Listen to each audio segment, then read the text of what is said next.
Voici la correction de l'exercice 37, page 70.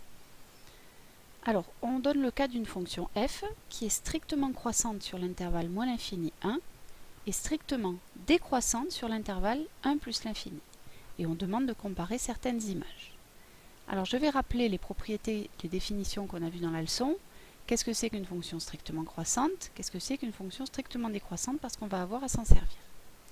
Alors, la première question, le petit a, c'est est-ce qu'on peut comparer f de 1 et f de 3,6? Contrairement à jusqu'à présent, on n'a ni la courbe, ni le tableau de variation, mais on a seulement la définition d'une fonction strictement croissante ou décroissante.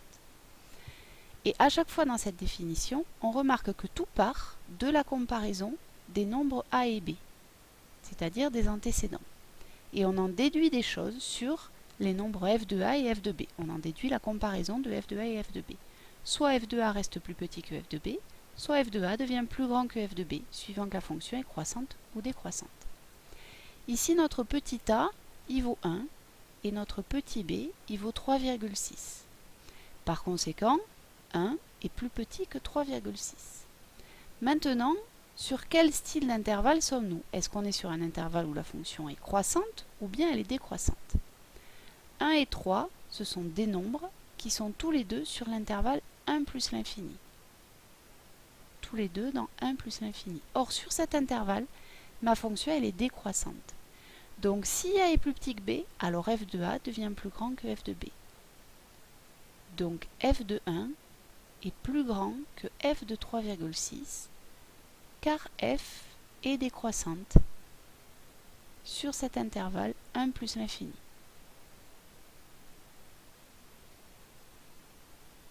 Voilà pour cette question. Pour la question suivante, la petit b, il s'agit de comparer, si on peut, f de moins 5 et f de moins 1. On va reprendre exactement le même raisonnement. On va commencer par comparer les antécédents, moins 5 et moins 1. Entre moins 5 et moins 1, le plus petit, c'est moins 5. Maintenant, pour savoir si f de moins 5 va être plus petit ou plus grand que f de moins 1, il nous faut savoir si la fonction est strictement croissante ou strictement décroissante. Et donc, sur quel intervalle se trouvent ces deux nombres? Ils sont tous les deux sur l'intervalle moins l'infini 1. Vous voyez, ils sont tous les deux plus petits que 1. Sur cet intervalle, f, elle est croissante. Par conséquent, si elle est croissante, et si a est plus petit que b, alors f de a reste plus petit que f de b. Elle conserve l'ordre. Donc f de moins 5 va rester plus petit que f de moins 1, car f est croissante sur moins l'infini 1. La rédaction que je vous donne là, c'est une rédaction modèle, c'est-à-dire que je veux que vous écriviez ces deux lignes lorsque vous le ferez tout seul. Passons à présent à la résolution à la comparaison. Question C de f de moins 1 et f de 2. Toujours pareil, je vais donc commencer par comparer les antécédents, moins 1 et 2, et en déduire des choses sur les images. Il se trouve qu'ici, moins 1 est plus petit que 2. Par contre, on a un problème, parce que moins 1, lui, il appartient à l'intervalle moins l'infini 1, mais 2, il appartient à l'intervalle 1 plus l'infini. Autrement dit, entre ces deux nombres, ma fonction change de variation. f change de variation entre 1 et 2. Par conséquent, on ne peut pas comparer f de 1 et f de 2.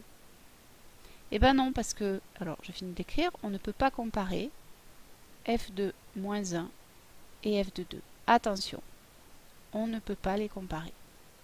Eh bien non, parce qu'on ne sait pas si elle est croissante et décroissante. Elle passe de croissante à décroissante. Enfin, oui, de croissante à décroissante. Donc on ne sait pas comment ils sont, ces deux nombres. On n'est pas sur un intervalle où on peut utiliser ma propriété.